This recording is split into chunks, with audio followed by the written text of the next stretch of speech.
Welcome, everyone. Kim Larson and I are here at the ninth annual DSO Leadership Summit in Atlanta, Georgia, and this is the wrap-up day. So we just wanted to give you a little bit of an idea of the event, the attendance, what was discussed. Really, a lot of fun. Yeah. We had a hurricane that got in the way for some attendees, but actually, Kim has some numbers from the HR for Health people of how many people actually came to the event, and we're going to discuss that. But I believe the attendance was the highest they've ever had in spite of a hurricane. So this event, the DSO Leadership Summit, is put on by HR for Health, and they graciously allow Group Dentistry Now to present our Emerging Groups to Watch awards. This is our fourth consecutive year of presenting the awards here at the show, so we are very grateful for that award partnership with them. So in terms of numbers, they said maybe 300, 350 people, actually more than last year, which is extremely interesting considering we are in the track, or we were in the track of at least part of the hurricane. A lot of people did have travel issues coming in. Not a lot, I shouldn't say a lot. A few people had travel issues coming in, which was a shame. But honestly, you couldn't really tell here at the show. Great attendance, great panels. And I guess we're going to start talking about that right now. Yeah, I mean, I'd love to start things off with the day we arrived. Right. We had obviously registration. People come in to set up the booths, which is where we are. We're in the exhibit area here, sitting at the HR for Health booth. But then we all went over to the aquarium, which is one of the largest aquariums in the world, and they had a special dinner event there, had a lot of fun, got to network. What I noticed on the first day I arrived, there were a lot of DSOs that we saw sitting around, and so, it was just like immediately it was not just vendors. There were, groups, emerging groups and DSOs. What were your thoughts on that arrival day? Yeah, so this is I would say this is a mid-sized show, right? Some people call it like a mini Dykema feel. So mid-size being the type of groups that come to it, or is the size of the meeting? I would say both. Okay. We have, this show does draw a lot of smaller and mid-sized groups. Obviously, we draw a lot of the emerging groups to this event. Particularly because they want to learn from the other emerging groups who get the awards. So not only did we have the awards, we had the panel. But in terms of the first night, it was nice. They had a reception. HR for Health held a reception at the aquarium, the local aquarium here. So that was nice. We got to, I would say, I don't know what the percentage mix of vendors and DSOs are, but we did see a lot of DSOs here at dental groups and DSOs. Yep. So that was the first night. And then yesterday, Ali, who is the CEO at HR for Health, he kind of kicked off the event. Yes. And they had Gary Takis back as the host this year, and we personally love Gary, and Ali does an incredible job as well. It's great to see how people grow in their roles over the years, so that's been wonderful. And so let's start talking about the event. And I'm just watching all of the activity here in the morning. I mean, it's busy it's here. Early. It's very early. HR on for Health's Saturday. doing some demos over here right now. Right. And I see one of the emerging groups to watch award winners there, Freedom Dental over there in the corner, John Moore. So we've got some of the group winners here. But go ahead and talk about the event as it really kicked off yesterday. Yeah, so like I said, Ali actually opened up the event, and we had some really great panels, both on main stage, and this was the first time this year that they did the breakout sessions. We actually just came from a breakout session. Black Talent Security, Gary Salmon just had a great breakout session. Really a tabletop discussion where they kind of take you through a scenario of a cyber breach at your DSO and what to a phishing attempt, and kind of run through the scenario. Tabletop exercise is what it was called. It was a lot. It was really excellent. So some of the things that DSO Leadership Summit HR for Health does every year are the DSO diagnoses and the what was the other one that they always do? Point counterpoint was those are the two. So you want to talk about those? Yeah, so I mean, DSO diagnosis, probably one of my favorites. That kind of kicked things off after Ali did, and then of course we had counterpoint later with Brian Kaleo. That had an interesting title. Oh, yes, go ahead. So the title for that one is the DSO Deal Drought. Who effed this up? Who effed this up? Yep. So Brian must have named that one. Yeah, exactly. But also some really noteworthy and interesting panels. Unfortunately, I don't have all the people who were on the panel. I don't know if you remember them all. We had two great panels. One was overcoming financial mistakes in today's fickle economic landscape. That was enlightening. They talked a lot about what's going to happen if the election goes one way or the other, the current environment with the high interest rates, and what we're going to be faced with. Yep. Yeah, there was that and a lot of other great discussions. This year they did more breakout sessions as well. I know you mentioned that earlier, but I think last year that was some feedback from attendees that they'd like some more options to go down different tracks, operational, finance, HR, and so they really addressed that here. So kind of went through the different sessions yesterday. Really, we believe the highlight of the event, of course. Were two things that we did differently this year than we've done in the past with HR for Health. We have our Emerging Groups to Watch awards, obviously, and instead of doing those off-site, which we've done in the past, and you have mixed results because it's very hard to control that environment. You never know what you're really going to get in. And last year it was very noisy, we'll just say.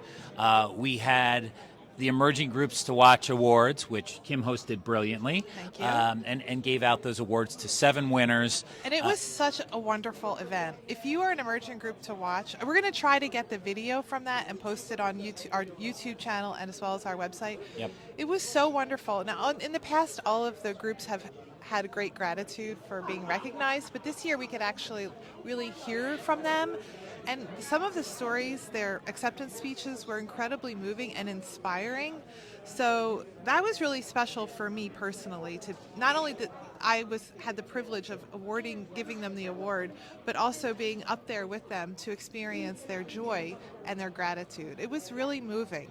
And then Bill hosted we had a Q&A discussion panel, which was kind of like a follow-up to a webinar that we had hosted with the 7 emerging groups to watch. So you had the panel, and that was great. That was about a 45-minute session. And we got to learn more about their problems. That was one thing that we really wanted to focus on, their struggles. Right, because they got the awards, everything looks great and shiny and sparkly, but really, what's the reality? What's the reality of that? And they really did address that. I think if the theme for this event in terms of content really was the issues that people face in the industry, the problems not only that we're facing internally, but at the larger scale, the economic issues and challenges that we're facing. So you're going to come away from this event, this year in particular, really understanding the environment that you're working in. So yeah, just a couple of highlights from this event for me. Have a hurricane. In spite of that, record attendance. Switch things up with the emerging groups to watch. We did the awards here on site. Kim hosted them.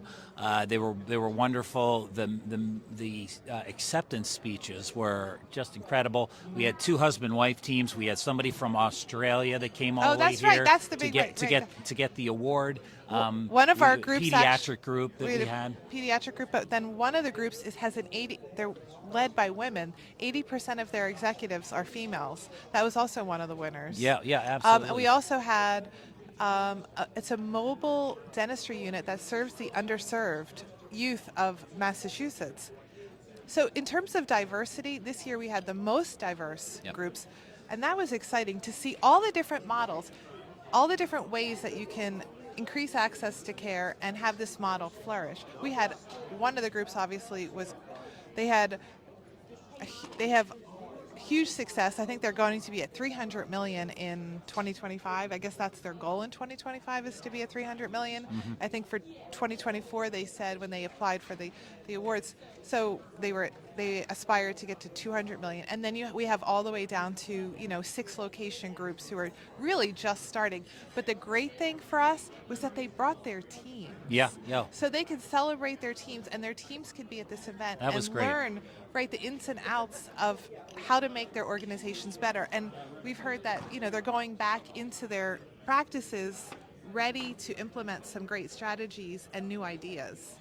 Yep. So the award ceremony was great, and then again, the panel discussion was, I think, something that we have to continue to do because, not with a 3 or 4 minute acceptance speech, it's really hard to get perspective on these groups. So with the 45-minute panel discussion, we had all 7 of the winners up there, and you get to know their personalities, and we're hoping to get access to that video. Yes, we want to get that video and be able to share that with everybody because great. there's some great insights. And Kim mentioned it earlier. We did do a webinar about a month ago that had the winners on as well. That was an hour long, so you're really going to get a lot of incredible content. So I think with that, this is like the last day. We're kind of finishing things up here. But it's still, considering that it's so early on Saturday morning, there are a lot of people. Yes. We can see it over here. All the people singing River Dentistry over there. Yep. I just saw them walk by. Yep. Hi, there he is, there's Jimmy. So if you want to be considered for the Emerging Groups to Watch in 2025 award. We did get an application or request for application that came in yesterday. Oh, we did? Yep. Okay, great. So we are accepting applications now. Maybe email info@groupdentistrynow.com, or you can find myself or Bill on LinkedIn. We're obviously active on there every day. So reach out and we can certainly guide you on how to apply. Like I said, we have this is our 8th year of having the list, and 4th year doing it here. 4th year doing it here, celebrating the awards here. At the DSO Leadership Summit. But it's our 8th year of having the list, and we have groups. Maybe I think last year our smallest was 3 practices, and then of course can go all the way up. One year I think they had a couple of hundred. So that was a unique situation, but probably anywhere from 2 locations to 100 locations would be the sweet spot to be considered for the emerging groups to watch. And any type of model, we love to see all different models like we saw this year. So it was great. So anything else you want to add? No, there's a buzz on the floor today. To your point, it's super early into the last day. A lot of people leave, or a lot of people are hungover. Well, they're having the speed. Did you talk about the speed networking? And they are doing speed networking right now, and apparently it's boozy speed networking. So there is some type of alcohol, mimosas, I'm assuming, something like that, Bloody Marys perhaps. So they're doing that right now, and then we're going to get cranking with the rest of the day. Yeah. So and next year, I don't have the exact dates, but we know that it's in Salt Lake City next year. Is it in September? I believe so. I didn't hear the dates, but I do know it's going to be around the same time, and it'll be in Salt Lake City. So we'll have that info on our That's website. a new venue for the dental industry. We don't often go to Atlanta's kind of new, and we don't have many events here, and Salt Lake obviously will be new. So we weathered the storm, the hurricane. Right.